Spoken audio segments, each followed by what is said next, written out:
Elena Rybakina just won over $5 million at the WTA Finals, but she refused to celebrate with the tour's most powerful executive. You saw the headlines. Rybakina snubs WTA CEO.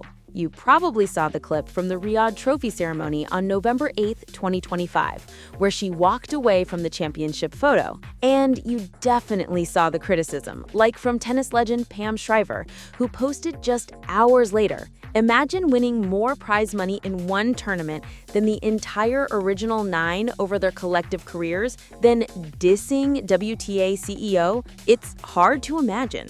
The common belief is that this was a moment of poor sportsmanship, that a stoic champion let her anger get the best of her on the biggest stage, disrespecting the very organization that just handed her the largest check in women's tennis. But the reality is that this snub was not a spontaneous emotional outburst. It was a calculated, deliberate, and final move in a brutal, year-long war between Rybakina's team and the WTA's front office. This wasn't just a snub, it was a statement. This wasn't about a handshake, it was about humiliation. To understand what really happened, we have to go past the awkward video clip and look at the receipts. We've reviewed the press conferences, the social media fallout, and the explosive investigative reports from this year that detail the entire conflict. The expectation is that this is about a player being loyal to a problematic coach. The reality is this is about a player who feels the tour tried to destroy her career,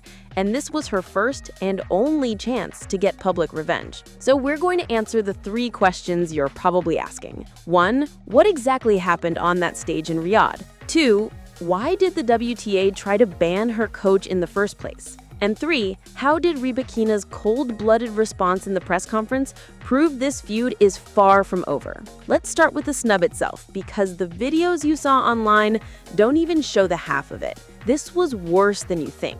This was Saturday, November 8th, 2025. Elena Rybakina had just played a flawless final, dismantling Aryna Sabalenka in straight sets to win the most important title of her career since Wimbledon. She's on the podium, she's holding the trophy, she's accepted the $5 million check.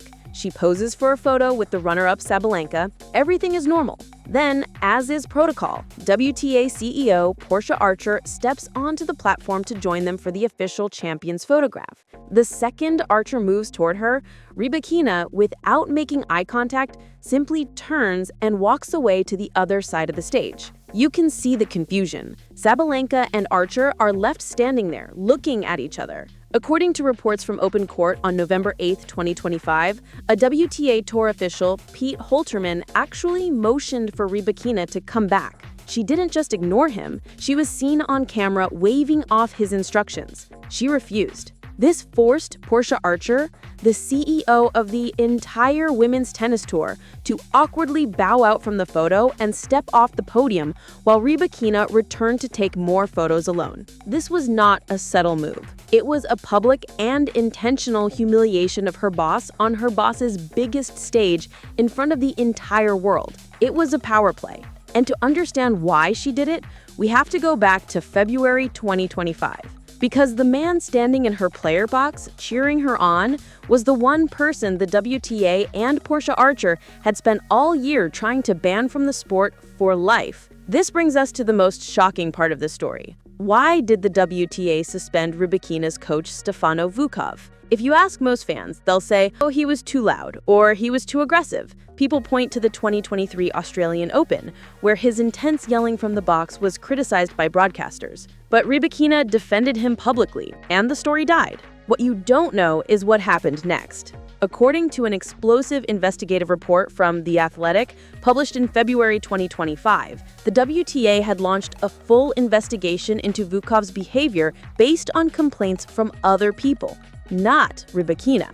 The findings of that investigation led Portia Archer to issue a scathing letter and a 12-month ban. That letter, which was cited by The Athletic, didn't just accuse Vukov of yelling, it accused him of abusive conduct, mental abuse, and physical and verbal abuse. It detailed findings that Vukov had allegedly called Rybakina stupid and retarded during practice sessions, would throw balls at her and yell at her repeatedly. The investigation also found that this behavior was directly linked to her frequent and mysterious illnesses and injuries, which caused her to withdraw from multiple tournaments in 2024.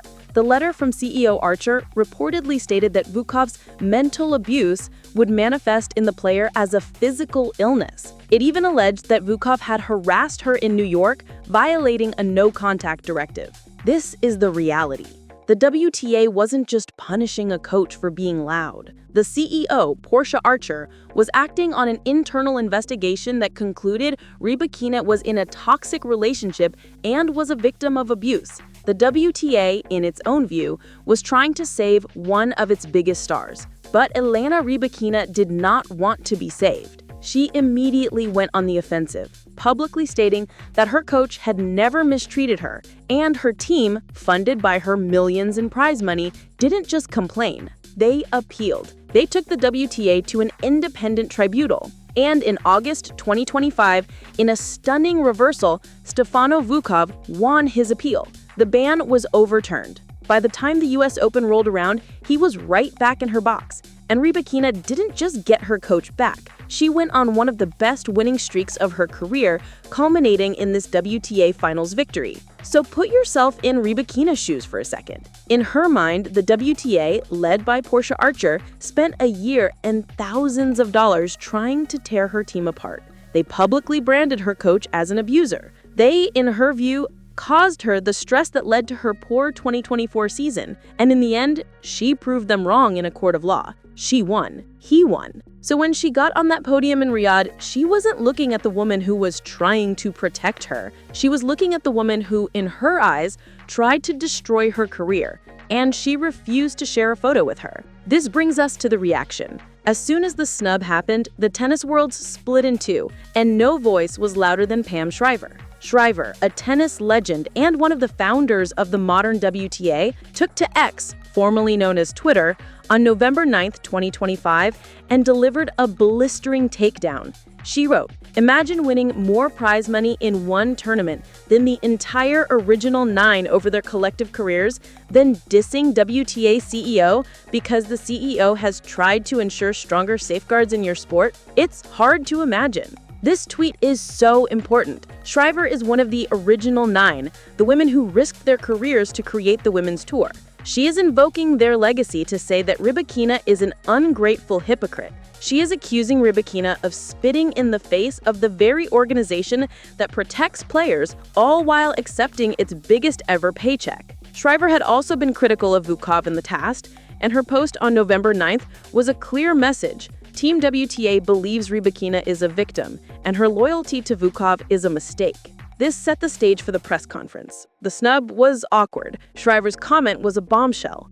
All Rybakina had to do was walk in, smile, and say, "It was a misunderstanding," or "I was overwhelmed." The drama would have vanished. She did the opposite.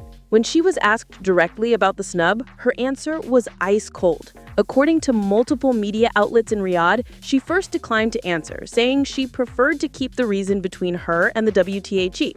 That alone is a confirmation. But then when pressed by journalist Rima Boulail on November 8, 2025, about whether there had been talks to clear the air, Rybakina delivered the line that proves this war is still raging. She said, "Well, I think we're all doing our job and we had the opportunity to have conversations, but in the end, they never happened. So we're all doing our job and I think we're going to keep it this way." Let's translate that. We had the opportunity to have conversations, but in the end, they never happened. She is placing the blame for the feud squarely on Portia Archer and the WTA. She is saying, "You had a chance to apologize to me and my coach, and you didn't. So now we are just doing our job, and this relationship is over." It was a confirmation that the snub was planned. It was a confirmation that she believes the WTA, not her coach, was in the wrong, and it was a declaration that she has no respect for the tour's leadership. So where does this leave us? This snub was not just a snub. It was the end of a story. It was Rybakina's revenge. For the entire year, the WTA, backed by its investigation and the public support of legends like Shriver, held all the power. They had the moral high ground. They had the ban. But then Rybakina's team did the one thing the WTA didn't expect. They won the appeal. And then Rybakina kept winning. Her victory in Riyadh was the ultimate checkmate. By winning the tour's biggest event, she proved she could succeed with her coach. She proved, in her mind, that their partnership works. She won the battle of public opinion, she won the legal battle, and she just won the biggest trophy of the year. That snub on the podium was her victory lap. It was her telling the WTA and the entire world, "You tried to break me. You failed. And now, I don't even have to look at you." This was so much more than a missed handshake. This was a hostile takeover of the narrative. Rybakina just showed the world that she is as ruthless off the court as she is on it. And she just created a public relations nightmare for the WTA that will last all winter. This entire saga, from the suspension to the snub, is a perfect example of the complex machine of professional tennis, where loyalty, money, and power are always colliding. It's a story we track every day on our playlist, The Tennis Playbook. To see how this compares to the biggest coaching dramas and player tour battles in WTA history, click on that playlist next. It's the essential guide to understanding the stories behind the scores.